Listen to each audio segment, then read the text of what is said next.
Islamic resistance force, Islamic jihadist force అనేటటువంటి 2 తీవ్రవాద సంస్థలతో పాటుగా అమెరికా ఆధ్వర్యంలోని సైన్యం, రష్యా ఆధ్వర్యంలోని సైన్యం, టర్కీ ఆధ్వర్యంలోని సైన్యం, ఇట్లా ఓ 10 రకాలైన సైన్యాలతో కొలువు తీరున్నటువంటి దేశం సిరియా.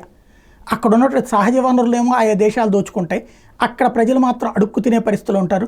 ఆ అడుక్కు తినే పరిస్థితిలో ఉన్న ప్రజలందరినీ ఒక్కతాటి మీద నడపడానికి మతం అనేటటువంటి దాన్ని అడ్డుపెట్టుకుని కథ నడిపిస్తుంటుంది ఇరాన్. అదే ఇరాన్ వచ్చేటప్పటికి ఎక్కడా కూడా వాళ్ళ సొంత మతస్థులే ఎదగకూడదు, వాళ్ళు ఎప్పుడూ అజ్ఞానులుగా ఉండాలి, అప్పుడే మత మూర్ఖత్వంతో వాళ్ళు నడపచ్చు. అట్లాంటి సిరియా భారత్కి వ్యతిరేకం. ఆ సిరియాకిలో జరుగుతున్న గొడవలలో సేవ్ సిరియా అంటూ మన దేశంలో ఉద్యమాలు జరుగుతాయి.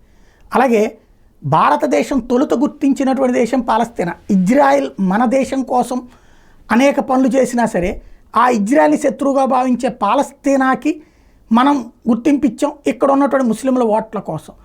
యాసర్ అరాఫత్కి ఈ దేశానికి దర్జాగా వేసా లేకుండా వచ్చిపోయేవాడు. అట్లాంటి పాలస్తీనా ఎప్పుడు కాశ్మీర్ మొక్క కావాలని కోరుకునేది, పాకిస్తాన్లో కలవాలని కోరుకునేది. అలాంటి దరిద్రపు దేశానికి దేశం తరపున ఉన్నటువంటి హమాస్ తీవ్రవాదులు వెళ్ళి ఇజ్రాయెల్ మీద దాడి చేసి వస్తే దాన్ని సమర్థించిన మతమూర్ఖులు ఉన్నారు మన దేశంలో. అదే సందర్భంలో పాలస్తీనా మీద ఇజ్రాయెల్ దాడి చేసి తన వాళ్ళని కాపాడుకునే ప్రయత్నం చేస్తుంటే సేవ్ పాలస్తీనా అని ఉద్యమాలు చేసిన వాళ్ళు ఉన్నారు. ఇక రాబోయేటటువంటి రోజుల్లో సేవ్ లెబనాన్, ఎందుకు హెజ్బుల్లా అనే తీవ్రవాద సంస్థ ఇజ్రాయెల్ అంతం చేయడానికి చూస్తే ఇజ్రాయెల్ రివర్స్ అటాక్తో వెంటాడుతుంది. కాబట్టి రేపో మాపో సేవ్ లెబనాన్ అన్న ఉద్యమాలు, ఇప్పటికే హెజ్బుల్లాకు అనుకూలంగా ఉత్తరప్రదేశ్ లాంటి చోట్ల ఉద్యమాలు జరిగినాయట. ఇప్పుడు ఇది దేశమంతా విస్తరించే ప్రక్రియ ప్రారంభం కాబోతుంది. రేపో మాపో సేవ్ యెమెన్, సేవ్ ఇరాన్ అని కూడా పెడతారు ఇజ్రాయెల్ కనుక యుద్ధం చేస్తే. మత మూర్ఖత్వంతో ఒక్కటి చేస్తున్నాం కానీ మతాన్ని దుర్వినియోగం చేస్తున్న దుర్మార్గులు దూరం పెట్టాలన్నటువంటి నేర్పలేకపోతున్నాం మనం.